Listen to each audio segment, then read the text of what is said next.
How y'all doing? It's Rich coming back at you with another lens review. Today we're taking a look at the Super Takumar 35mm 3.5 M42 lens. So this lens version, they started producing these lenses back in 1959. Based off of my research, I have the third version of this lens. The reason why I know that is the first version had f-stop up to 22, the second version had f-stops up to 16. This one has f-stops up to 16, but it also has the focus view window, which kind of tells you the distance, how far. It's a little cheat sheet for that. So that is a super cool little feature about this lens. I did do a review on the SMC Pentax K-mount version of this lens, the K version of this lens. I just wanted to show you guys the difference of those two lenses. I don't know if they're in focus.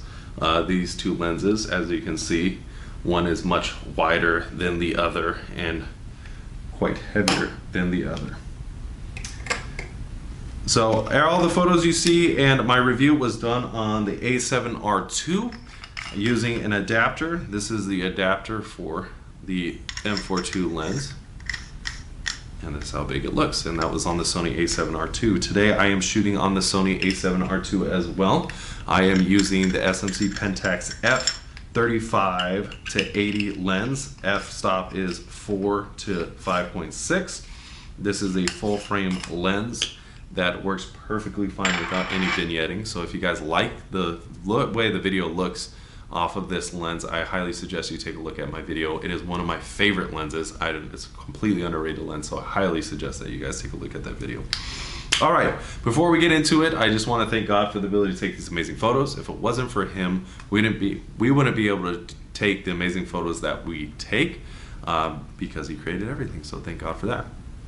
I also want to thank you guys for commenting, watching, viewing, subscribing, everything that you guys do. I just recently hit 100 subscribers, so thank you so much. I really appreciate it. I enjoy communicating with you guys. I enjoy chatting. It is so much fun that you guys are so interested in this little hobby just as much as I am, and I hope it really does genuinely help you guys out. I don't get paid to do any of this. I'm not looking to make any money off of this. I literally do it just because I love cameras and I want to get as many people into this fun little hobby as I possibly can. And I tell so many people the whole reason why I'm into photography is I definitely can't draw, I definitely can't paint, but thank God that we can take pictures. So that is my whole thing about it. All right, so let's get into it. We got our 4 categories. We're going to take a look at the affordability of this lens, the the accessibility, whether or not we can, oh my gosh, what is going on? That is quite concerning. Got a strobe light going on. Okay, there we go. Sorry about that. The accessibility of this lens, whether or not someone that's getting into these manual lenses, whether or not they can use this lens. We're going to take a look at the build quality, and then we're going to take a look at the versatility, or what we can do with this amazing lens. All right, so first off, let's talk about the affordability. So for me, it was a 7 on the affordability, and the reason why I say a 7 is because it is definitely not as expensive as its younger brother, which would be the K-mount version of this lens. And it is definitely not as expensive as modern 35mm lens. I know there's a lot of third-party modern 35mm lenses with autofocus and auto aperture that are sub 200, which is super awesome, and they have really good glass and they work really well. But then you go into native lenses that are 35s and you are spending quite a pretty penny. So for me, that is the reason why I give this a 7. You can literally pick up a pretty decent copy for around 50 bucks. And that's not bad, especially for a full frame lens that has really good glass in it and a really good build quality. On top of that, this is gonna be far smaller than most modern 35s or even 35s that were built around the same time. So that is a huge value to me. And then if you want to get an absolute mint copy of this lens, you're spending about 100 bucks, which isn't necessarily out of reach for most people. Is it the absolute cheapest? I'm sure there are third parties around this generation that are cheaper, but it's not necessarily bad for the quality of lens that you're getting. So for me, that's a 7. And so let's go ahead and move on to the accessibility. So for me, the accessibility of this lens is an 8. It doesn't have auto aperture, it doesn't have autofocus, and it doesn't have a coating. So you are going to have to use a filter on this lens, but it does let in a ton of light. It is super simple to use. You only have f-stop 16, so it's super, see how quick that was? 16, boom, super easy. The focus throw is super easy to use. You can shoot from the hip. It's a super small lens. Even with the adapter, it is not that big. It is not heavy at all. So it is extremely easy for someone getting into manual photography or using manual lenses to actually pick up this lens and start using it. And it has a very nice, like, I don't know, it's designed to be very easy to grip, which I really like that aspect. You can easily find each one of the dials on this lens. So next, let's get into build quality. The build quality is a 9. This thing is a tank. There's literally nothing wrong with this lens, and it is over 50 years old. It is not dirty. I didn't have to service it. There's no oil on the blades. There's nothing I had to do. I didn't have to take it apart. I barely had to clean this lens. It is in an absolute immaculate condition. It performed really well. The glass is immaculate. It doesn't have a coating. It is not weatherproof or dust proof, but for how old this lens is and how gorgeous it still looks and a little bit of chip on the paint, let's give it a 9, because that is insane that it would be this in such good quality over this far of a time span. All right, now let's talk about the versatility. We're looking at a 35mm lens, and the versatility, well, I'll get into that after I say I gave the versatility a 7. So we have a full frame 35mm lens. On the crop sensor, it's almost 50, and on a micro four thirds lens, you are looking at a 70.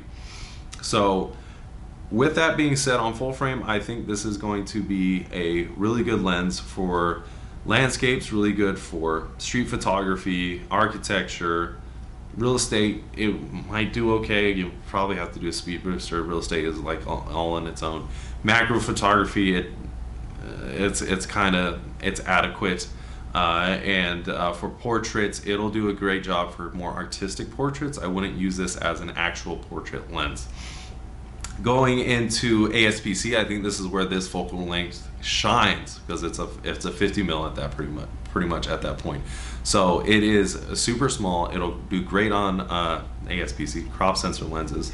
I don't know if I ever say that right. Excuse my dyslexia. On a crop sensor lens, this will perform really well. I think it's probably one of the most versatile lenses out there at that point. And then on a micro four thirds, I think you're going to do that's when portraits are going to come into play. You might have a little distortion, but I think portraits are going to look really good.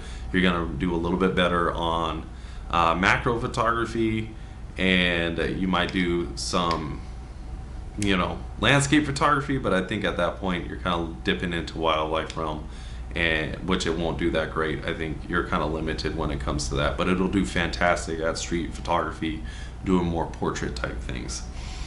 So overall, that gave this a score of a 7.75 or an 8 out of 10. Would I recommend this lens for your kit if you are beginning in not street photography, but if you're beginning in manual lenses? I would highly recommend this lens. I think it's a great lens to test out, and being how old this lens is, it holds its value really well. So if you pick up this lens, you use it for a year, you don't like it, you could probably sell it for around the same price in which you picked it up, which is a super huge value. On top of that, it's a really cool piece of kit to have, and I think it'll be really easy to use. You can really experiment with it, do a lot of fun things with it. You can put a 2x converter on it, extension tubes, and still get really amazing photos and really good bokeh. It is not super fast, but I think it lets in a lot of light without having the coating. I don't think it was ever an issue with me for it being not so fast, and it'll kind of limit how much bokeh you can get, which will be really nice for someone that's starting out. Now, someone that's kind of more experienced, a more experienced photographer, should you add this to your kit? 100% over the K-mount. I really understand why people like the K-mount. I love the K-mount. I thought it was freaking fantastic. I totally get it, but I would recommend this over the K-mount. It's smaller. It works. It's not that big with the adapter at all. where the K-mount is going to be a lot more cumbersome with the adapter. It's M4.2, so there's a lot of adapters out there for it. See, that's not big at all. That's not even bigger than my 50 or my 28. And it's a super light lens. And then you throw a filter on it and you can get any kind of effect you want. You can throw the extension tubes, you can do whatever you want with this lens. It's a great B-roll lens. It's just fantastic for a lot of different situations. So I definitely recommend it for your kit, especially if you don't know, again, just like someone that's starting out, if you don't know you want a 35 in your kit. This would be a great idea to get the super high quality glass before you spend the money on a native lens and spend $400, $500 on a native 35mm lens, especially when they're stopped down really low. If you want to get a 1.2 35 or 1.5 35, let's try this out first. Let's see what we can do. The ISO on these modern cameras can do quite a bit, so low light efficiency is super huge on a lot of full frames. So give this a try. If you have a crop sensor, this is going to be a fantastic, fun, different 50mm to use. If you have a micro four thirds, this is going to be awesome to use as a portrait lens. So I would definitely give it a try. Alright, that was it for this video. Go ahead and take a look at all the photos at the beginning and end of this video. There's very minimal distortion with this lens, so that's another reason why I think it's a fantastic piece of kit to add to your kit. And thank you guys so much. I really do appreciate you guys watching my videos, commenting, liking, subscribing. Thank you for 100 subscribers. I probably shouldn't have clapped. Sorry for the feedback on the mic, but thank you guys so much, and I will see you all later. God bless.